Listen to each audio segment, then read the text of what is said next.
welcome back to Good Morning Boss. Ilang linggo na nga lang ay halala na, kaya naman marami na nga pong grupo ang nagpro-promote at gumagawa ng mga programa para sa isang malinis, maayos at matiwasay na eleksyon. Kaya ngayong umaga, makakasama po natin from One Vote One Movement, from One Vote One Movement, sina Mr. Jojo Gonzalez, Attorney Eduardo Bringas, and Mr. Paterno Quintanar. Good morning, sir. Good morning, sir. Yes, sir. Morning. Sir, simulan po natin. No? Ano nga po ba ang One Vote One Movement? Ang One Vote Our Hope Movement ay tinayo natin ito para sabihin ang isang boto mo ay sagrado. It's not for sale, it's my future, it's for the next generation. So, it's not for sale. Okay, sir, kailan po ba ito nagsimula? February 2009. Okay, ano po yung nagtulak sa inyo para simulan ito? Dahil syempre, lahat na tayo iniisip na maraming ang problema tuwing eleksyon, pero hindi natin alam kung ano gagawin natin. It's a big undertaking. So ano yung inspirasyon ninyo? Inspiration namin is John 17:21, no? Which is the prayer of the Lord Jesus. It says that all of us may become one. No? So we decided, no, we are a Christian group, no, to unite, no, and fight against corruption and against all anomalies in government. Okay. Yes, sir. Sir, matagal niyo na rin po itong ginagawa. Ano po yung mga challenges na napagdaanan niyo before sa movement po na to? Sa amin po, meron po kaming battle cry. It is the duty of every Filipino to serve his country, not for yourself, but for the glory of God. Kasi we are a Christian organization. So we're doing it for our Lord Jesus Christ. Yes. Yes, sir. Since you're all from Christians group po, ano po yung mga basehan niyo? Talaga po bang relate niyo po sa inyong beliefs ang pagboto niyo po sa inyo pong mga iboboto ngayong election, sir? Yeah, usually, kagaya nung meron po tayong biblical verses na mga righteousness exalt the nation. So, alam namin na kung kailangan matuwid na daan, kailangan natin matuwid na tao. Yes. And let me just correct, no? We are primarily a Christian-based organization, but we have members and partners na mga NGOs din, no? Like VACC, Balikatan, and CCW. Okay. Sir, ano po ba yung mga problema sa eleksyon na gusto nating labanan? Ang unang-una ngayon, with the automated system natin, vote buying is one. Okay. So ngayon, meron kaming poster which should wake up all the Filipinos who are listening. Sabi po ng mga trapo, kayong mga Pilipino raw po ay tatanga-tanga, madaling bulahin, at napakamurang bilhin. Tinatanong po natin sa ating mga kapwa, kayo po ba yung sinasabihan nila? Huwag po tayong papayag sa nangyayaring ito para ang bayan ay umunlad, matuwid na daan ang gusto po ng lahat. Ngayon po, ang tsansa na mamili na tayo ng tama para kung ang ating mga anak naman mabigyan ng oportunidad na magsilbi rin sa ating bayan. Meron na kaming kasabihan ngayon na lahat ng presinto, lalagyan namin ng CCTV. Oh, pwede ba yan, Pastor? Oh, lahat ng presinto meron CCTV. Lalagyan natin ng concerned Christians against tampering of votes. Okay. Yun ang CCTV natin. Pero sir, aside from that, ano po yung mga projects nyo this coming elections? So you heard of mga voters education, no? Kami binaliktad namin, no? Meron kami sa April 24, no? Mga candidates voter education, no? We will be inviting lahat ng mga senatorial candidates, party list, and NCR congressmen, no? Candidates. Sa Manila Polo Club yan, no? It's a commitment, covenant, no? So we will be asking them, no? Kasi baliktad dapat, no? The people should be telling the candidates what they want. So in this instance, no, there will be a commitment covenant on the part of these candidates, no? So that yung gusto ng taong bayan, no, iko-commit nilang gagawin. Yes, sir. Sa tingin niyo po, sir, ano po ba ang dapat gawin ng gobyerno at mga tao? Siyempre, hindi lang natin karapatan bumoto, pero responsibilidad po natin na pumili ng maayos at leader po talaga ng ating bansa. Sa tingin niyo po ba, sa gobyerno, ano po ang dapat gawin? And as a community person po. Yun yung talaga ginagawa ngayon ng ano rin, COMELEC, ano? Kasi sa sobrang dami nga ang tao, no? Kinakailangan ng Citizens Arm. That's why they accredit mga Citizens Arm, no? So tatlo kami na-accredit ngayon, yung PPCRV, no?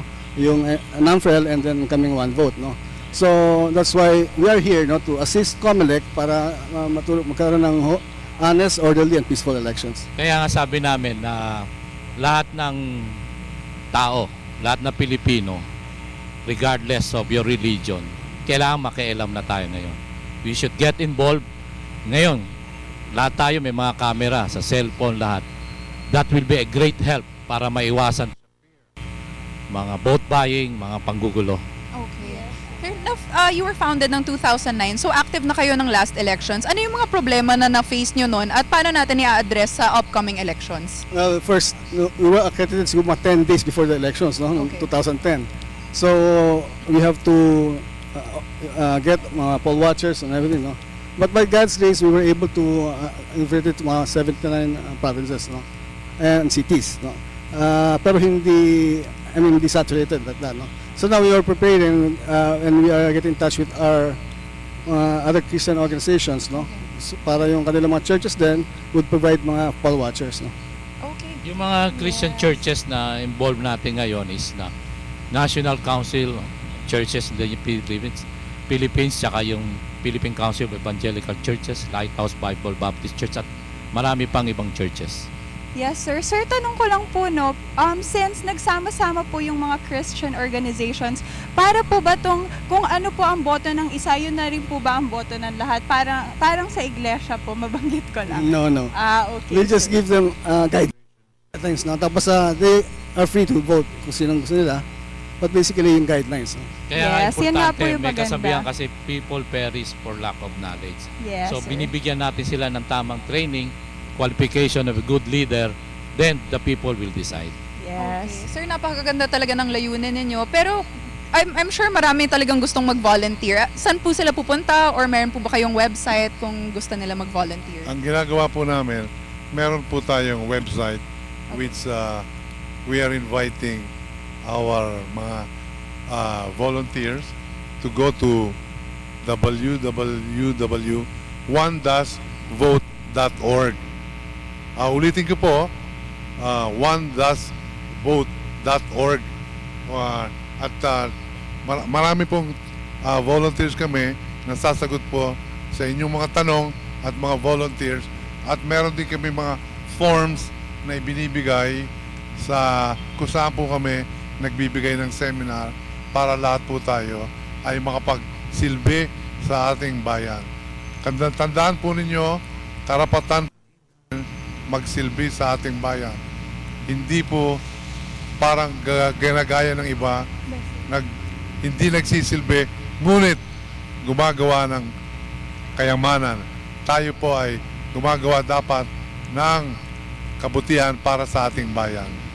Pwede rin sa True PTV4, of course, we'll be having some partnership. Pwede rin kumontak dito para mga volunteers natin sa One Vote Our Hope movement. And we also have other website, one-vote.net, no? And also you can contact us to the secretariat at one-vote.org, no? Yes, sir. Sir, may message po ba kayo para sa mga manonood and botante, syempre, sa darating na eleksyon? Again, ako, as the President, remind ko, ang isang boto nyo is your future. It's part of your worship, sagrado. It's not for sale. So, ang isa, hindi pwede magkaroon ng 1,000 o 100. Lahat nag-uumpisa sa isa. Yes, sir. Sa akin naman is, marami mga hindi naka-register, no, this elections. But hindi ibig sabihin nun, wala na kayong magagawa, no? You can volunteer and join and be poll watchers, no, at or sa mga voters assistance, no, at nang sa ganun mapakinabangan natin yung summer, no? Yes, sir. At the same time po, ang ating constitution ay sinasabi na ang ating bayan po ay democratic and republican by nature. Pero ang nangyayari po, dahil itong mga politiko gustong maging habang buhay sa posisyon nila, ang tawag po dyan ay monarchy. Nagiging kaharian po at wag na po tayong pumayag dito para kaya nga natin ina-educate ang ating mga anak, membro ng pamilya para magkaroon din silang oportunidad makapagsilbi sa ating bayan. At saka yung sinisigaw po ng mga politiko habang nagmi-meeting din sila na tayong mga botante ay tatanga-tanga, madaling bulahin at murang bilhin. Huwag po tayong ito po ay hindi totoo at handa po tayong ipakita sa kanila na tayo po ay nagbago na. Ang Pilipino po ay darating na papunta sa first world. Kagayahin na po natin ang nangyayari sa mga magandang bayan. Yun lamang po. Okay, thank you so maraming much. Salamat. Once again, that was Sir Jojo Gonzales, Attorney Edward Bringas, and Sir Paterno Quintanar from the One Vote Our Hope movement.